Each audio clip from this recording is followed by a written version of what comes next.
భగవద్గీత తెలుసా? వంచన యొక్క ఆశయం ధర్మమైతే ఆ వంచన కూడా ధర్మమే. పుట్టిన వానికి మరణము తప్పదు, మరణించిన వానికి జన్మము తప్పదు. నేనే సత్యాన్ని, జ్ఞానాన్ని, ధర్మాన్ని.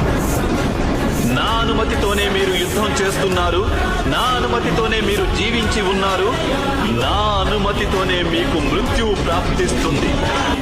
ఏ కాలమున ధర్మమునకు హాని కలుగును, అధర్మము వృద్ధి నొందును. ఆయా సమయములయందు శిష్ట రక్షణ, దుష్ట శిక్షణ, ధర్మ సంరక్షణముల కొరకు ప్రతి యుగమున అవతారము దాల్చుతున్నా. పొగ చేత అగ్ని, మురికి చేత అద్దము, మావి చేత శిశువు ఎట్లు కప్పబడును, అట్లు కామము చేత జ్ఞానము కప్పబడి. దుఃఖములు కలిగినప్పుడు దిగులు చెందని వాడు, సుఖములు కలిగినప్పుడు స్పృహ లేనివాడు, రాగము, భయము, క్రోధము పోయినవాడు స్థితప్రజ్ఞుడని చెప్పబడు.